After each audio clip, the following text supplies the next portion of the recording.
Hello dears, എല്ലാ മക്കൾക്കും എജ്യൂമേറ്റിൻ്റെ മറ്റൊരു ക്ലാസ്സിലേക്ക് സ്വാഗതം.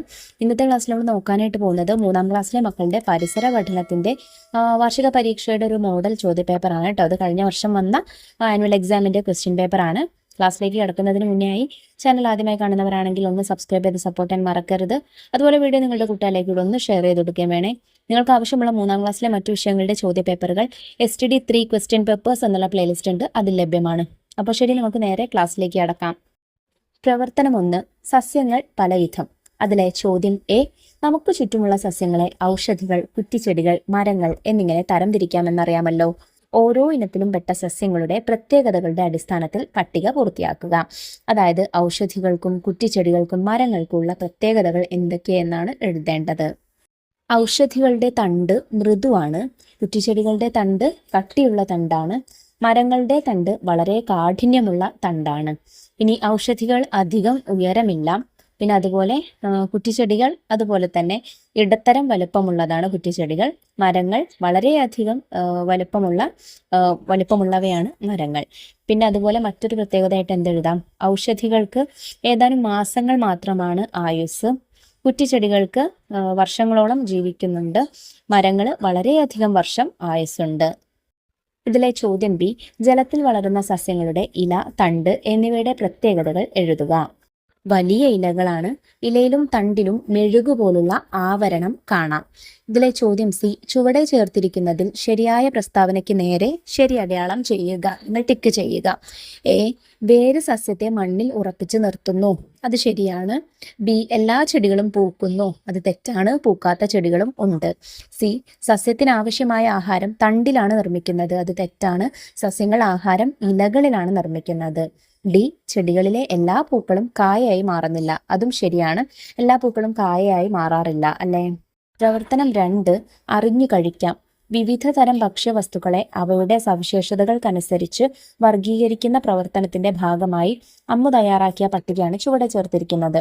പഴങ്ങൾ മുന്തിരി, അരി, വെണ്ടയ്ക്ക. പച്ചക്കറികൾ ചോളം, ഓറഞ്ച്, വെള്ളരി. ധാന്യങ്ങൾ ആപ്പിൾ, വഴുതന, ഗോതമ്പ്. ചോദ്യം എ, പട്ടിക ശരിയായി ക്രമീകരിക്കുന്നതിന് അമ്മുവിനെ സഹായിക്കുക.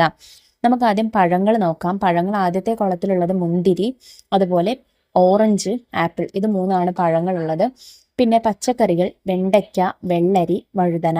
ധാന്യങ്ങൾ അരി, ചോളം, ഗോതമ്പ്. ഇങ്ങനെയാണ് ശരിയായ രീതിയിൽ വർഗീകരിക്കേണ്ടത്. ഇതിലെ ചോദ്യം ബി, വിവിധ തരം ഭക്ഷ്യവസ്തുക്കൾ ഭക്ഷണത്തിൽ ഉൾപ്പെടുത്തണം എന്ന് പറയുന്നത് എന്തുകൊണ്ട്? ശരീരത്തിന് ആവശ്യമായ എല്ലാ പോഷകങ്ങളും ലഭിക്കുന്നതിനും ആരോഗ്യം നിലനിർത്തുന്നതിനും രോഗങ്ങളെ പ്രതിരോധിക്കുന്നതിനും വേണ്ടിയാണ് ഭക്ഷണത്തിൽ വിവിധ തരം ഭക്ഷ്യവസ്തുക്കൾ ഉൾപ്പെടുത്തുന്നത്. പ്രവർത്തനം 3, വസ്ത്രവൈവിധ്യം. ചോദ്യം എ, തനുവും അച്ഛനും കൂടി തുണിത്തരങ്ങൾ വാങ്ങാൻ കടയിലെത്തി. വേനൽക്കാലമാണ് വരാൻ പോകുന്നത്, ഏതു തരത്തിലുള്ള വസ്ത്രമാണ് വേനൽക്കാലത്ത് അനുയോജ്യമായത് എഴുതുക. പരുത്തി വസ്ത്രങ്ങൾ അഥവാ കോട്ടൺ വസ്ത്രങ്ങളാണ് ഏറ്റവും നല്ലത്. ചോദ്യം ബി, വേനൽക്കാലത്ത് ധരിക്കുന്ന വസ്ത്രങ്ങളുടെ എന്തെല്ലാം സവിശേഷതകൾ നിങ്ങൾക്കറിയാം എഴുതുക. 1, വിയർപ്പ് നന്നായി വലിച്ചെടുക്കുന്നു. 2, വായു സഞ്ചാരം കൂടുതലായതിനാൽ ശരീരത്തിന് തണുപ്പ് നൽകുന്നു. 3, ഭാരം കുറഞ്ഞതും അയഞ്ഞതുമായ വസ്ത്രങ്ങളാണ്. ഇതിലെ ചോദ്യം സി, തണുപ്പിനെ അതിജീവിക്കുന്നതിന് ചെമ്മരിയാടിന്റെ രോമം ഉപയോഗിച്ച് നിർമ്മിക്കുന്ന വസ്ത്രമേത്? കമ്പിളി വസ്ത്രമാണ്. പ്രവർത്തനം 4, തൊഴിലുകൾ പലവിധം. ചോദ്യം എ, താഴെ നൽകിയിരിക്കുന്നവയിൽ വീട് നിർമ്മാണവുമായി ബന്ധമുള്ള ജോലികൾ എന്തെല്ലാം? മരപ്പണി, തയ്യൽ, ഭിത്തി നിർമ്മാണം, ടാപ്പിംഗ്, തറകെട്ടൽ, വിത്ത് വിതയ്ക്കൽ, തേപ്പ് പണി എന്നിവയാണ് തന്നിരിക്കുന്നത്. ഇതിൽ വീടുപണിയുമായി ബന്ധപ്പെട്ടത് മരപ്പണി, ഭിത്തി നിർമ്മാണം, തറകെട്ടൽ, തേപ്പ് പണി തുടങ്ങിയവയാണ്. ഇതിലെ ചോദ്യം ബി, സ്കൂൾ ഒരു പൊതുസ്ഥാപനമാണ്. എന്തെല്ലാം സേവനങ്ങളാണ് സ്കൂളിൽ നിന്നും ലഭിക്കുന്നത്? വിദ്യാഭ്യാസം, പാഠപുസ്തകങ്ങൾ, ഉച്ചഭക്ഷണം, കായിക പരിശീലനം തുടങ്ങിയവ എഴുതാം. ചോദ്യം സി, പണമിടപാട് നടത്തുന്നതിന് നമ്മെ സഹായിക്കുന്ന പൊതുസ്ഥാപനം ടിക്ക് ചെയ്യുക. പോലീസ് സ്റ്റേഷൻ, വായനശാല, ആശുപത്രി, ബാങ്ക്. ബാങ്ക് ആണല്ലേ പണമിടപാട് നടത്തുന്നതിന് വേണ്ടി നമ്മെ സഹായിക്കുന്ന പൊതുസ്ഥാപനം. അപ്പോൾ ബാങ്ക് എന്നതിന് നേരെ ടിക്ക് ചെയ്യാം. പ്രവർത്തനം 5, എൻ്റെ നാട് കേരളം. ചോദ്യം എ, കേരളത്തിന്റെ ഭൂപടം നിരീക്ഷിച്ച് താഴെ പറയുന്ന ജില്ലകളുടെ പ്രത്യേകതകൾ രേഖപ്പെടുത്തി പട്ടിക പൂർത്തിയാക്കുക. അപ്പോൾ ഭൂപടം മക്കൾ നല്ലതുപോലെ നിരീക്ഷിക്കുക. ഇനി നമുക്ക് പട്ടിക എന്താണെന്ന് നോക്കാം. ഇതാണ് പട്ടിക. പട്ടികയിൽ 4 ജില്ലകൾ തന്നിട്ടുണ്ട്. ഒരു ജില്ലയുടെ പ്രത്യേകത നമുക്ക് അവിടെ തന്നെ തന്നിട്ടുണ്ട്. കാസർഗോഡ്. കാസർഗോഡിന്റെ പ്രത്യേകത എന്ന് പറയുന്നത് കർണാടകവുമായി അതിർത്തി പങ്കിടുന്നു. അടുത്തത് ഇടുക്കി.